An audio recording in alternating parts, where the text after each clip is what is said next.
We're back with more on News Talk Saga 960. So very glad you could join us.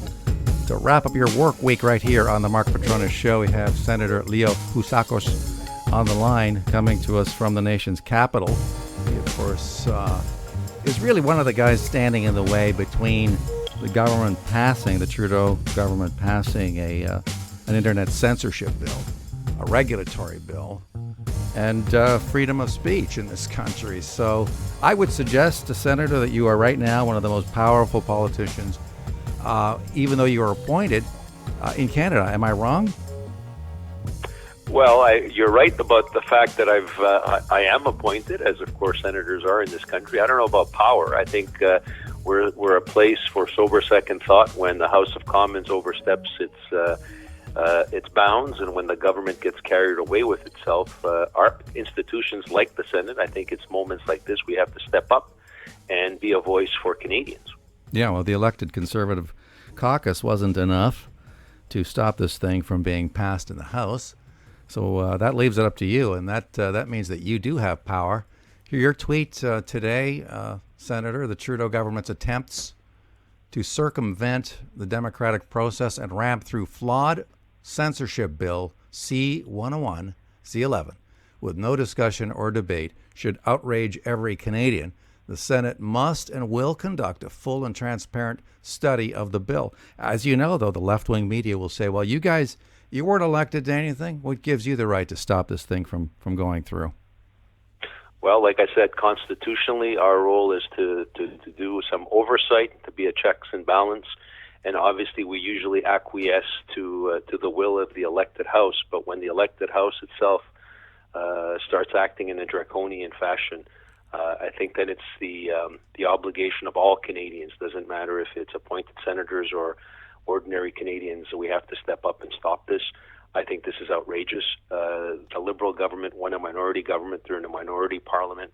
And unfortunately, with the support, and they're being propped up by the NDP, who bury their head in the sand, it seems, when it comes to issues of this nature, are allowing the Liberals to run roughshod on democracy and freedom. The Broadcasting Act is something that the Liberals neglected for 7 years. All of a sudden, they decided in the last few weeks it's a priority to basically dictate to Canadians what they can say and what we can watch on platforms like TikTok and Facebook and Twitter and on and on. And this is a very dangerous slope we're on. And it does require study with all the new platforms out there and how broadcasting has changed over the last couple of decades. This requires a robust debate, a thorough review. And it's unfortunate that the House of Commons didn't grant that thorough debate and thorough review. Now it's incumbent on the Senate to do so. We don't want to stand in the way of democracy. We want to basically open the door to democracy and allow all those in favor of the bill and all those against the bill to be heard.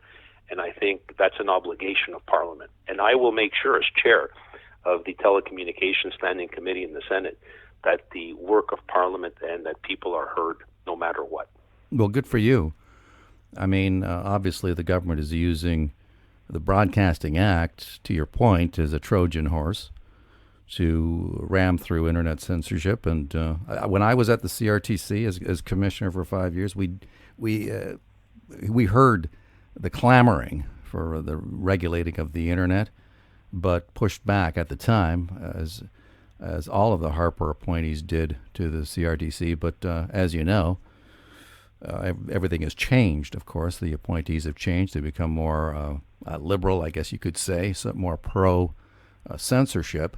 And so that's what we're bearing, that's what we're facing now. So you were really the last line of defense. I can't help, and I was speaking with Georgianne Burke about this, the irony of having an unelected body stand up for freedom.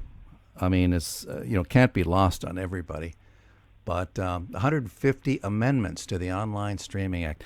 Do you have the numbers? Because, of course, Prime Minister Harper, when he was there, left a lot of seats unopened, unfilled in the Senate. In retrospect, a mistake, I think. But do you have the numbers to stop this thing or to drag it out and kill it? Well, we don't have the numbers, unfortunately, at all to stop it.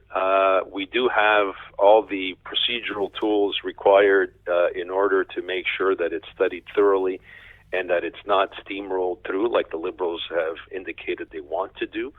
And that's just simply due to the fact that the procedures in the Senate give minority voices and minority caucuses a lot of authority. So what we couldn't successfully do on the House side, in large part because of the Liberal NDP coalition, we've managed to get the point across to the government that we will filibuster, we will use all the tools in our toolbox to make sure that those that want to be heard before the Senate committee on this bill will.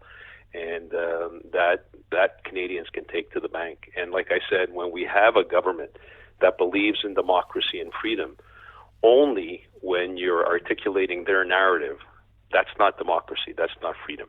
And a government has to be open to scrutiny, and they have to be open to debate in order for democracy to function. So when it comes to something like free speech, when it comes to broadcasting content, that's really what distinguishes us from countries like North Korea and China and Cuba and Iran.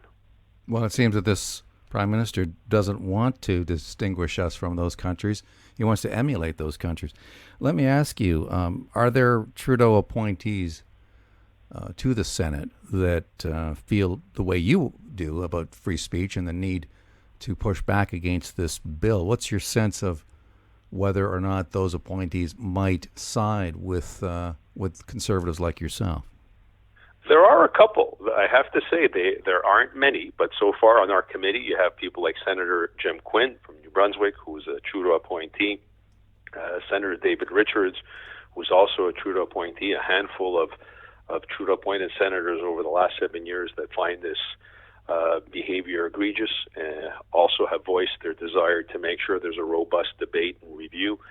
And I hope there's others that will step up in the course of the next few months to give this bill the thorough review it deserves and start listening to Canadians. Like I said, I think there's nothing more important than Canadians having the ability to post things, to talk about things, to criticize their governments, to compliment their governments freely without any fear of some kind of a powerful force like the CRTC or other agencies determining what's acceptable or what's not acceptable or what's Canadian enough and not Canadian enough.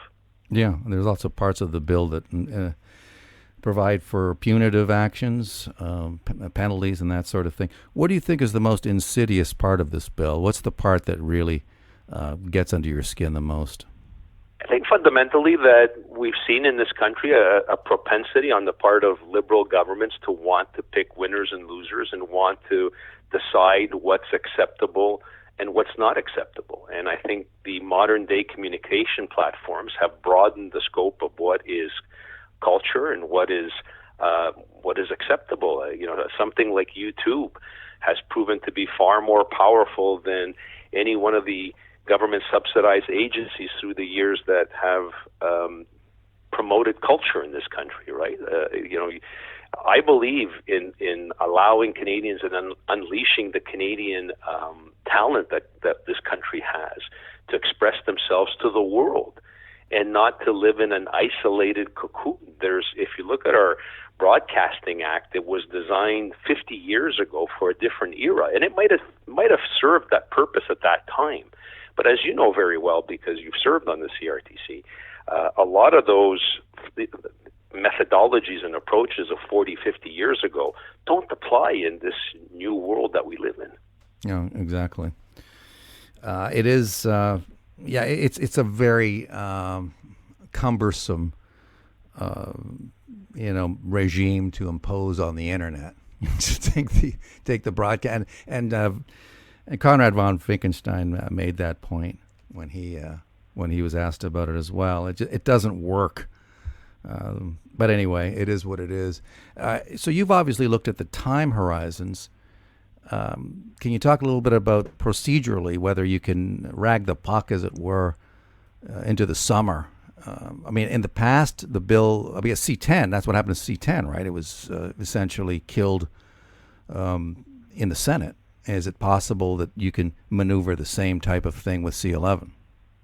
Well, given the fact that the NDP is propping up this Liberal government, and we know they're going to be around at least for a couple of years, Canadians put them out of their misery. So I think right now, to be frank, just ragging the puck through the summer is not going to be enough, I think. But I can assure you this bill will not pass before we rise. We made that clear to Trudeau-appointed senators. We made it clear to the government representative in the Senate, and I think they've come to the realization that we will review this and study this well into the fall.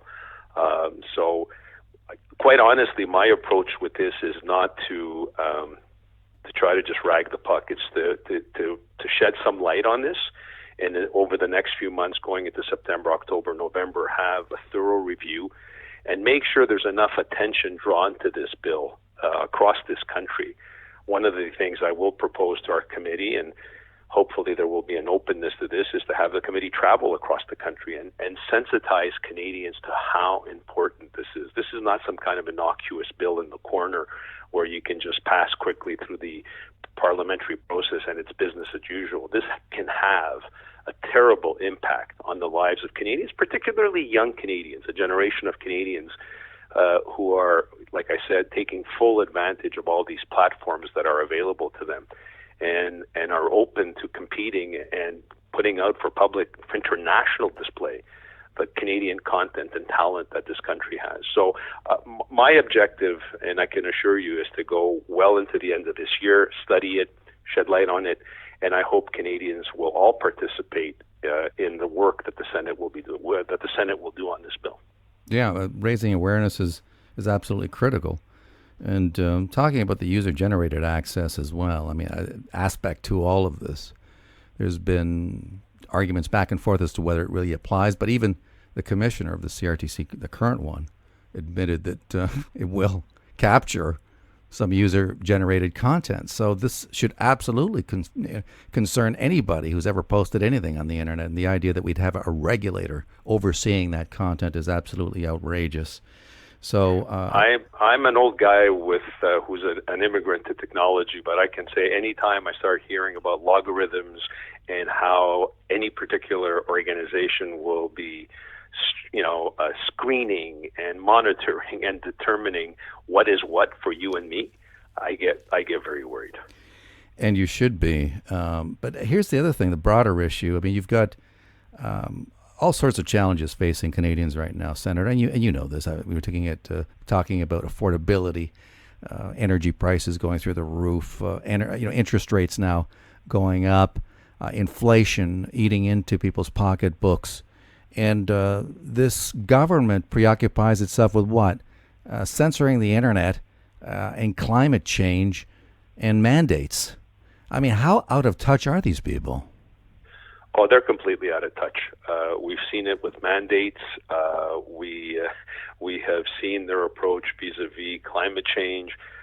We've seen the biggest failure of all in tackling inflation. For the longest time, they have been refusing that it's a problem. When everybody else can see that it was going to be the existential crisis facing our country over the last 2 years, they were denying it, claiming that the real issue is stagflation. They continued to print money like drunken sailors. They went overkill when it came to COVID subsidies. They actually tried to ride this COVID pandemic for political expediency rather than dealing with this crisis for what it was. And then, of course, they dragged it on because they thought there was political benefit to be had. This government, without a doubt, has proven to be the most incompetent when it comes to managing the fiscal order of the House.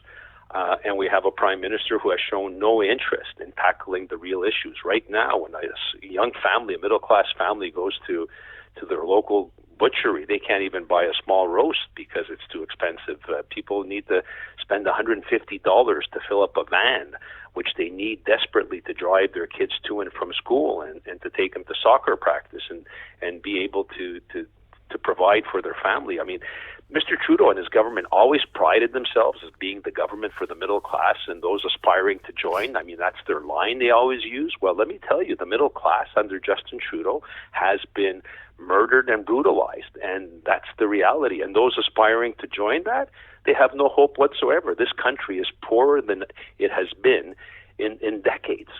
Absolutely. Last question. Do you want to weigh in on the state of the party? You've got your leadership campaign happening, and you're going to be choosing a new leader in September. There's no telling when an election might happen. I mean, there's talk about 2025, but strange things can happen, as you well know. Any thoughts about that situation, the fact that you are going to be renewed with the election of a new leader? Well, it's critical. In order for change to happen, the Conservative Party of Canada has to provide a compelling contrast to Justin Trudeau. And there is nothing more compelling and more of a contrast to this regime than Pierre Poilievre. He's a principled Conservative. He has a track record. He was a member of the Harper government for a decade, been elected now for close to 20 years in an Ottawa area riding. Has run, in my opinion, a fantastic campaign, and he's shown, besides being a principled Conservative, he's a great communicator, great debater in both official languages in this country. And he has taken on with success at times in his various capacities in the House of Commons, Mr. Trudeau. And I can't wait to see Pierre Poilievre over a 40-day campaign on a day-to-day basis holding Trudeau to account. And he's scaring the daylights out of the Liberals. No doubt about it. No doubt about it. Senator Leo Housakos, thank you so much for coming on the show today. Really appreciate that. Thank you. Let's take a brief commercial break. Back with more on News Talk Saga 960 and the Mark Petronas Show after this.